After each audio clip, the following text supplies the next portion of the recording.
Hello, my beautiful soul. Hello, my dear ones. Good morning to all of you. Welcome to all in my class. Friend, this is Archana education platform पे आपका हार्दिक स्वागत है dear. अगर आप channel पे नए हैं please subscribe the channel, like the video, share the video with all friends and relatives. And Archana education एक ऐसा प्लेटफॉर्म है जो आपको प्रोवाइड कराता है economics, home science and general studies related all the content completely free of cost. हमारी EMRS, AWS end of course UKPCS and UPPCS, right, इनके भी सीरीज चल रहे हैं। And all kind of one day examinations के general studies की series हमारी चल रही है कंटिन्यू। एंड हमारा platform play group to 12th हो चुका है। क्लासेस की जो सीरीज चलते हैं हमारे। And if you are interested to enroll in any paid batch, description box में मैंने अपने टेलीग्राम चैनल का लिंक डाल दिया है। एंड हमारे टेलीग्राम चैनल्स जो है आप सब्सक्राइब कर लीजिए, क्योंकि ऑल काइंड ऑफ इंफॉर्मेशन वहाँ आपको मिलते रहते हैं, right. It was all about this information. And हमारे डिमांड एनालिसिस 1, ठीक है ना, हो चुका था। इसका सेकेंड पार्ट आज हम करेंगे। So without wasting our time let's start.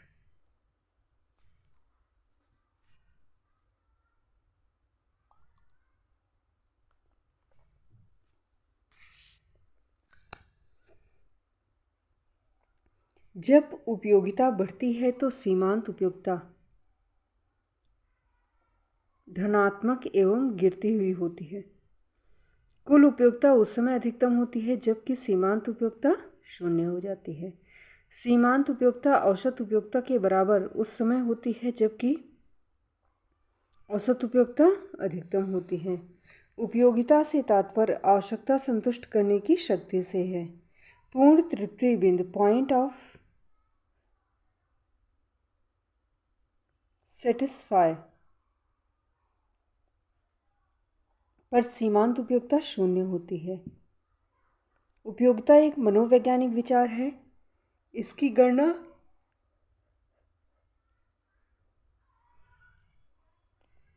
गणनावाचक माप नहीं की जा सकती।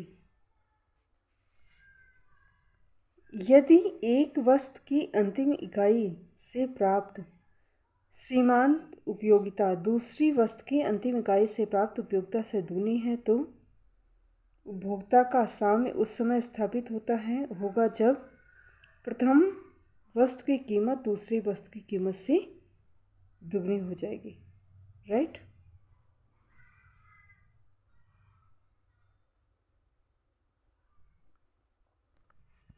एक उपभोक्ता को कुल उपयोगिता उसी समय अधिकतम प्राप्त होगी जब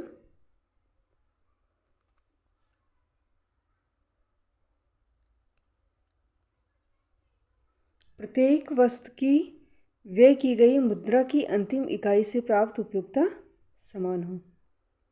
संतुलन की स्थिति में एक उपभोक्ता को प्राप्त प्रत्येक वस्तु की अंतिम इकाई की उपयोगिता समान हो। सही होगा जब कि प्रत्येक वस्तु की कीमत समान हो। यदि उपभोक्ता ए के लिए MUGI divided by MUG2, MUG1 divided by G2, उपभोक्ता बी के लिए MUG1 डिवाइडेड बाई MUG2 से अधिक है तो उपभोक्ता ए को उस समय लाभ प्राप्त होगा जबकि वह उपभोक्ता बी से G2 का अधिक G1 से विनिमय करे।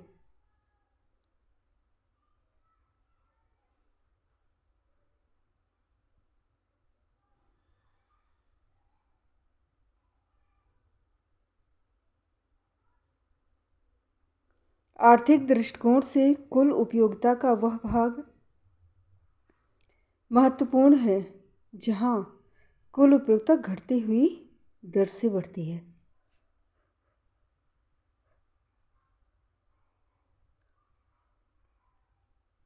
उपयोगिता सिद्धांत का प्रतिपादन निम्न अर्थशास्त्री के नाम से जाना जाता है। उपयोगिता सिद्धांत मार्शल।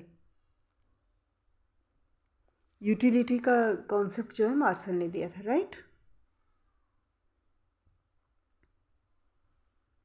उपभोक्ता व्यय की अधिकांश व्यक्तियों के लिए भारत में दो महत्वपूर्ण मदें हैं, खाद्यान्न एवं मकान।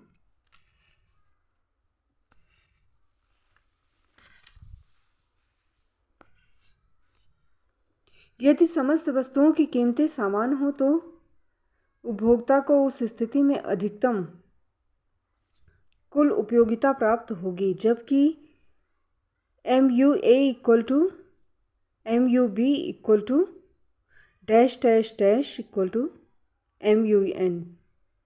उपभोक्ता का उद्देश्य कुल उपयोगिता को अधिकतम करना। एक उपभोक्ता उस समय साम्य की स्थिति में होगा जबकि वह अपनी आय को निम्नलिखित नियम के माध्यम से व्यय करता है। समसीमांत उपयोगिता नियम। हीरों की सीमांत उपयोगिता अधिक तथा कुल उपयोगिता कम होती है।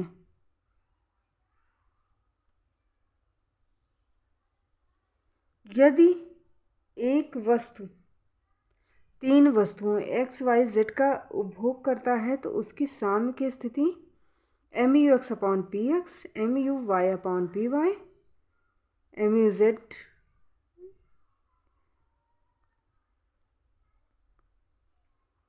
MU/PY and MUZ/PZ,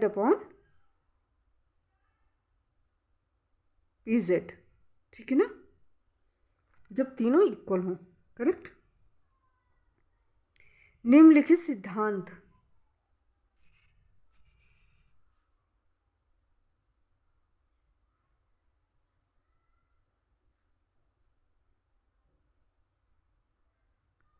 में कौन सा सिद्धांत मार्शल के नाम पर है?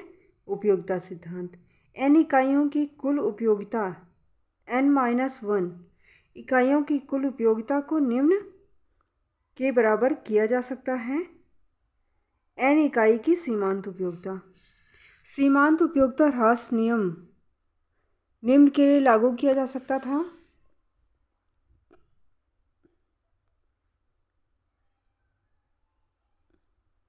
तो ये मतलब ये बोल रहा है किसके लिए लागू किया जा सकता है। तो इसमें जो ऑप्शन है बेटा, इसमें किसी के लिए भी, ये सब अपवाद हैं, किसी के लिए लागू नहीं होगा। शराबी है, कंजूस है, स्टॉम्प है, इन पे लागू नहीं होता है, राइट। इन सब के अलावा सामान्य सिचुएशन पे लागू होता है।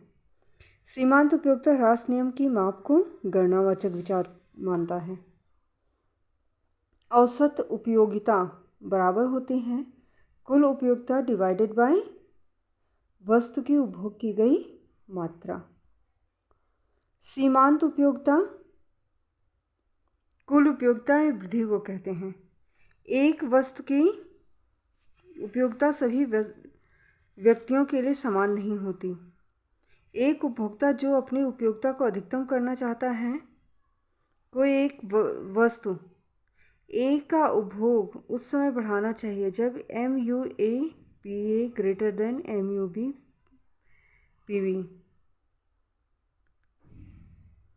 कौन सी विशेषता उपयोगिता में नहीं पाई जाती? तो पहले कौन सी पाई जाती है देख लीजिए। उपयोगिता एक मनोवैज्ञानिक विचार है, सही है। विभिन्न वस्तुओं की उपयोगिता भिन्न भिन्न होती है, ये भी सही है। एक वस्तु की उपयोगिता भिन्न व्यक्तियों के लिए भिन्न होती है, ये भी सही है। उपयोगिता की गणना वाचक माप सदैव की जा सकती है। सदैव शब्द आ गया ना, ऑलवेज नहीं। ऑर्डिनरी कॉर्डिनरी दोनों तरह से होता है ना, ये बता रहा है, ठीक है। तो ये रॉन्ग है। अच्छा, निम्न में से किसको गॉसन का द्वितीयक नियम कहा जाता है? गॉसन का द्वितीयक नियम समसीमांत उपयोगिता नियम, राइट।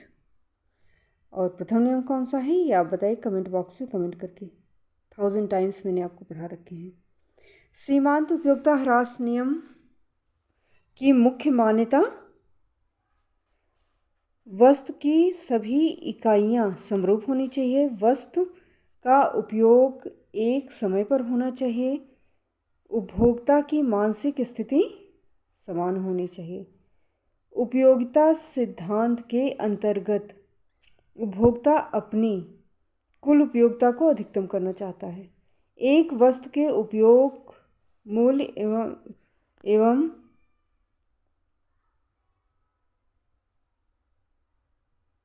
वह मूल्य में जो है अंतर होता है।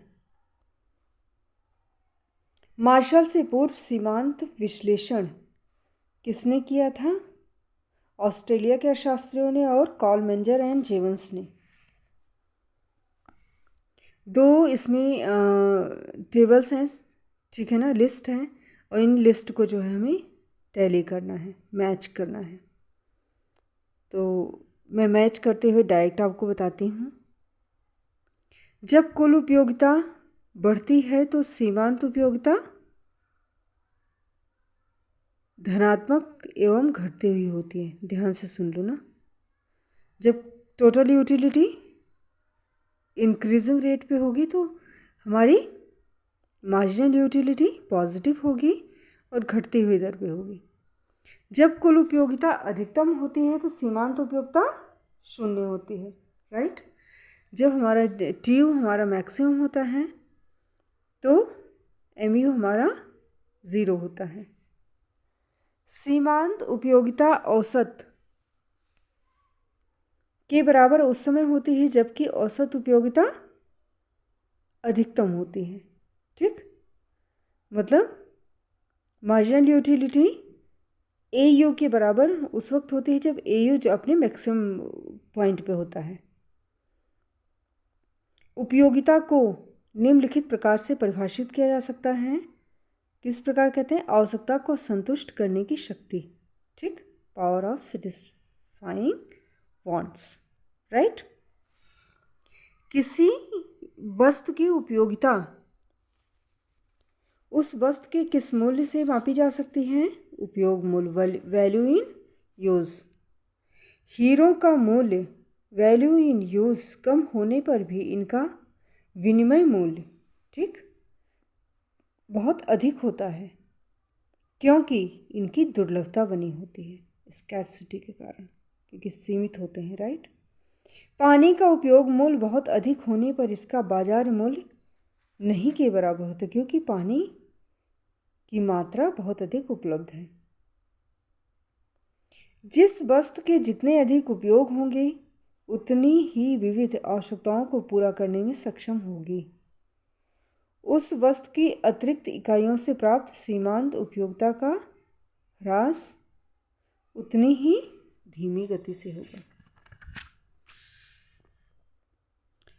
Theory of game and economic behaviour, ये किसकी बुक है? न्यूमैन मॉर्गनस्टर्न की। अब मार्शल की बुक आप बता दीजिए मुझे, ठीक, आप जानते होंगे, मैंने बताया हुआ है आपको। सीमांत उपयोगिता ह्रास नियम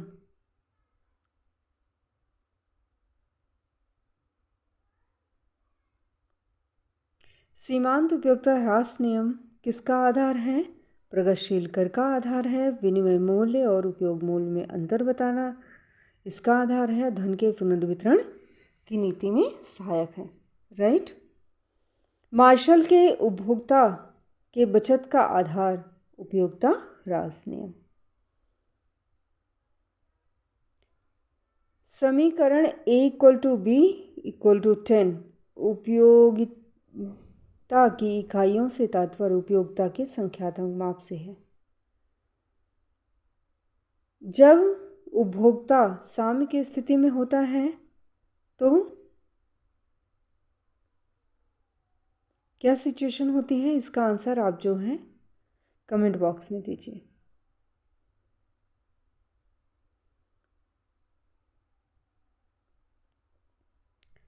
जब सीमांत उपयोगिता बढ़ती है तो कुल उपयोगिता X एक्सिस के उन्नतोदर होती है। करेक्ट, वो भी बढ़ती रहती है। राइट। गॉसियन का प्रथम नियम ह्रासमान उपयोगिता नियम, लो मैंने ही बता दिया।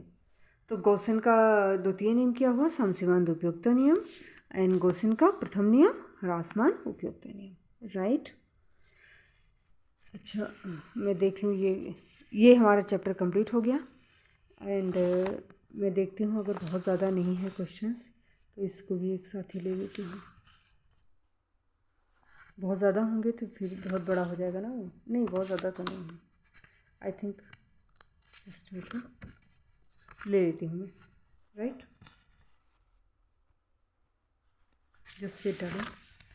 यस, अब हमारा आ गया बेटा तटस्थता वक्र यानी उदासीनता वक्र, इंडिफरेंस कर्व एनालिसिस।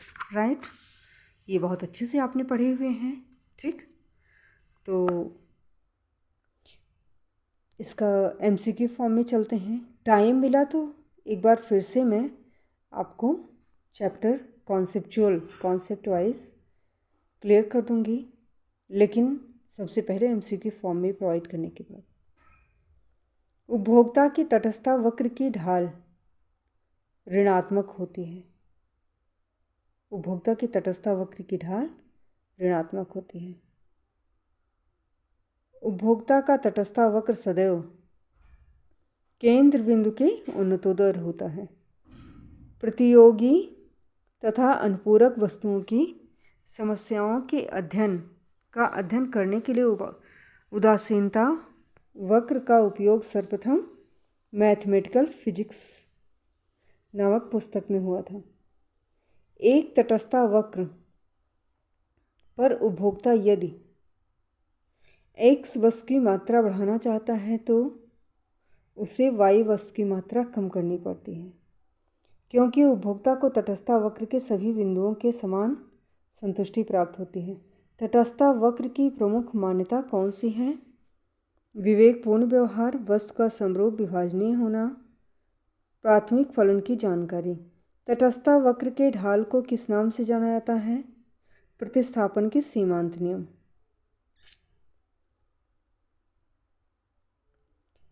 कौन सा सही है? तो जितने ऑप्शन है इसमें कोई भी सही नहीं है, इसलिए ये बोल रहा है तटस्थता वक्र सदैव समांतर होता है और कभी भी समांतर नहीं हो सकती। तटस्थता वक्र एक दूसरे को काट सकते हैं तो बिल्कुल नहीं काट सकते। ठीक, अब देखो दो लिस्ट है, इनको मैच करना है तो मैं डायरेक्ट आंसर के ही साथ आपको बताऊंगी ताकि आपका कन्फ्यूज़न न रहे। एक तटस्थता वक्र के विभिन्न बिंदुओं पर उपभोक्ता को समान संतुष्टि होती है। विभिन्न तटस्थता वक्रों पर भिन्न भिन्न संतुष्टि मिलती है। तटस्थता वक्र के ढाल की प्रतिस्थापन की दर तटस्थता वक्र की ढाल को प्रतिस्थापन की सीमांत दर कहते हैं। तटस्थता वक्र का ढाल सदैव ऋणात्मक होता है। एक तटस्थता वक्र के विभिन्न बिंदुओं पर उपभोक्ता को क्या होता है? समान संतुष्टि मिलती है। उदासीनता वक्र का प्रथम प्रयोग एजवर्थ ने किया था। उदासीनता जाके आप इकोनॉमिक्स की प्लेलिस्ट देख लीजिएगा। हिंदी में भी हिंदी में कंप्लीट सीरीज़ मैंने आपको प्रोवाइड कर रखा है और इंग्लिश में तो कर ही रखा है। राइट, ज़रूर देख लेना। उदासीनता वक्र का प्रथम उपयोग एजवर्थ ने किया था। उपयोगिता एक मानसिक तत्व का आभास मात्र है तथा वह सदैव स्थिर नहीं रहती, इसलिए इसकी माप नहीं की जा सकती, किंतु यह तुलनीय अवश्य है। उपरोक्त कथन निम्न में से किस अर्थशास्त्री का है? पेरेटो।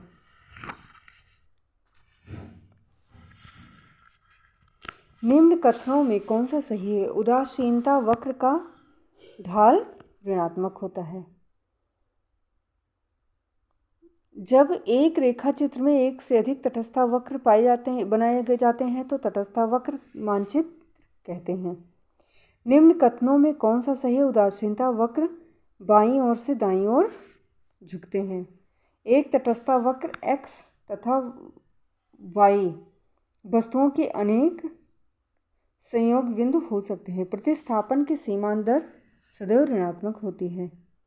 x तथा y दो वस्तुएं हैं, उनके भिन्न संयोग से प्राप्त कुल संतुष्टि को z से प्रदर्शित करें तो निम्न में से कौन सा संयोग बिंदु उपभोक्ता पसंद करेगा? A एंड B दोनों। ऊंचे तटस्था वक्र की तटस्था वक्र की तुलना में नीचे संतुष्टि स्तर को प्रदर्शित करते हैं। रॉन्ग है, गलत है। तटस्था वक्र एक दूसरे को कभी नहीं काटते क्योंकि अलग अलग तटस्था वक्रों पर समान संतुष्टि प्राप्त नहीं की जा सकती। तटस्था वक्र जस्ट वेट, हाँ एक मिनट।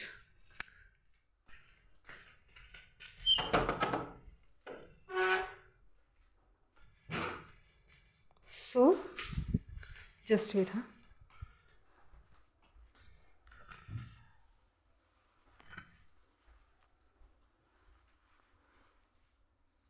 हम कहाँ पर थे? एक मिनट,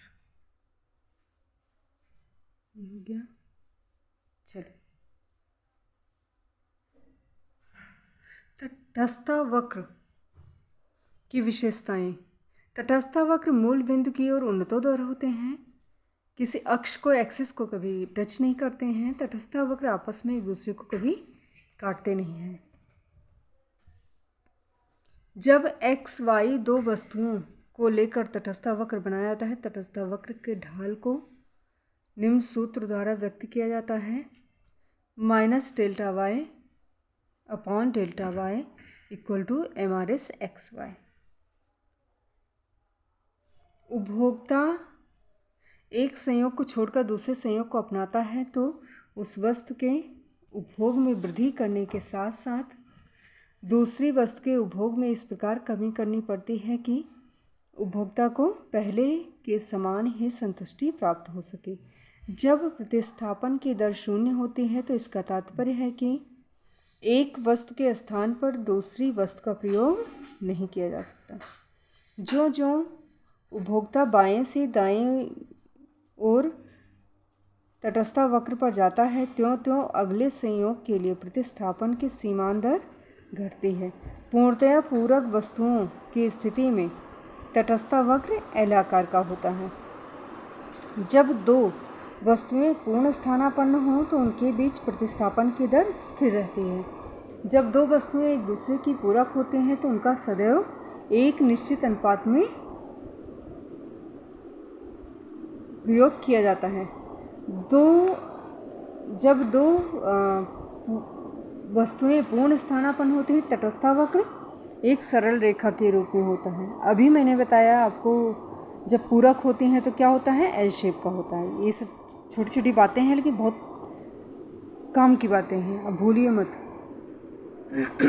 जब दो वस्तुएं पूर्णतया पूरक हों तो उस समय प्रतिस्थापन की सीमांत दर शून्य होती है। जब दो वस्तुएं पूर्ण स्थानापन्न हो तो अलग अलग वस्तुएं होकर भी एक ही वस्तु की दो भिन्न भिन्न इकाइयां हैं। पूर्ण स्थानापन्न वस्तुओं की स्थिति में तटस्था वक्र एक अपवाद है। बहुधा उदासीनता वक्र सीधी रेखा के रूप में नहीं होते क्योंकि प्रत्येक स्थान पर सीमांत की दर में कमी होती है। जब उपभोग की जाने वाली दो वस्तुएं हों तो उदासीनता वक्रों का प्रयोग उपभोक्ता के यतिमानों को मापने के लिए बहुत लाभपूर्ण होता है क्योंकि उपयोगिता एक मनोवैज्ञानिक विचार है। उदासीनता वक्र की सहायता से उपभोक्ता वस्तुओं से प्राप्त संतुष्टि की माप क्रम रूप में कर सकता है। उदासीनता वक्र के दो बिंदुओं के बीच सीमांत उपयोगिता शून्य होती है। सही है। उदासीनता वक्र एक दूसरे को कभी नहीं काटते, बिल्कुल सही बात है। उदासीनता वक्र के एक बिंदु से दूसरे बिंदु पर नीचे की ओर जाने से उपभोक्ता की कुल उपयोगिता में कमी आती है, जबकि ऊपर की ओर जाने पर कुल उपयोगिता बढ़ती है। उदासीनता वक्र सदैव केंद्र बिंदु के नतोदर होते हैं, क्योंकि उपयोगिता ह्रास नियम लागू होता है। तो उदासीनता वक्रों पर स्थित अलग अलग बिंदुओं पर उपभोक्ता तटस्थ नहीं रह सकते। उदासीनता वक्र सदैव एक दूसरे के समांतर होते हैं, क्योंकि संतुष्टि का स्तर बढ़ना एवं कम होना प्रत्येक बिंदु पर एक समान रहता है। ये रॉन्ग है। सदैव समांतर नहीं होते हैं, राइट।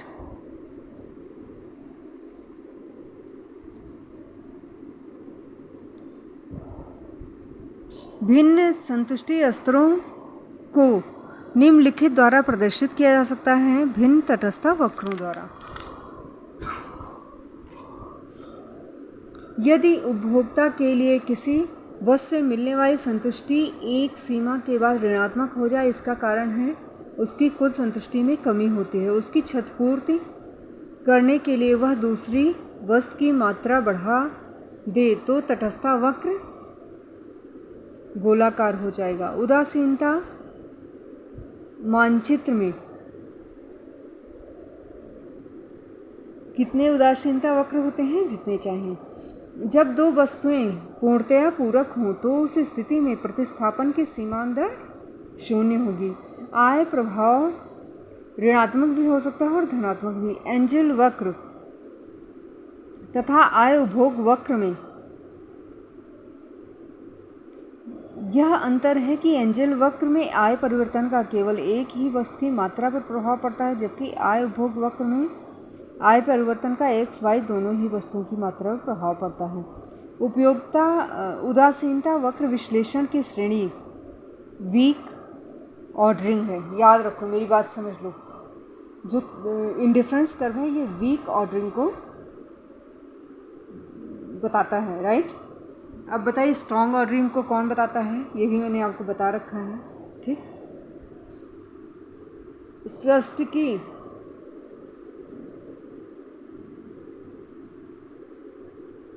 के विचार में प्रतिस्थापन प्रभाव में उपभोक्ता का उदासीनता वक्र बदल जाता है। उदासीनता वक्र नई बोतल में पुरानी शराब। रॉबर्टसन। निम्न में से कौन सा कथन जे.आर. हिक्स के मांग के अधिमान इंडिफरेंस कर्व विश्लेषण को सही तौर पर प्रतिबिंबित करता है? कौन सा करता है? पेरेटो की पद्धति के साथ मार्शल का सिद्धांत। उपभोक्ता संतुलन बिंदु के पास उदासीनता बिंदुओं की उपस्थिति का विचार प्रस्तुत किया आर्मस्ट्रांग ने। दो लिस्ट है, इनको टैली करना है तो मैं सीधा टैली करने के साथ ही आपको डायरेक्ट आंसर के साथ बताती हूँ। तटस्थता वक्र का सर्वप्रथम प्रयोग एजवर्थ ने किया था। उपयोगिता एक मानसिक तत्व का आभास मात्र है तथा सदैव स्थिर नहीं रहता, इसलिए इसकी माप नहीं हो सकती। आप समझ गए हो मैं किसकी बात करें, किंतु उसकी तुलनात्मक माप संभव है। यह किसका कथन है? पेरेटो का। प्रतियोगिता तथा अनुपूरक वस्तुओं की समस्याओं का अध्ययन करने के लिए तटस्थता वक्र का सर्वप्रथम प्रयोग कौन सी बुक में किया गया? कौन सी पुस्तक में किया गया? तो मैथमेटिकल फिजिक्स में किया गया था। उदासीनता वक्र का ढाल। उदासीनता वक्र का ढाल कैसा होता है? ऋणात्मक होता है। चयन अधिमान को प्रकट करता है। प्रकटित अधिमान विश्लेषण।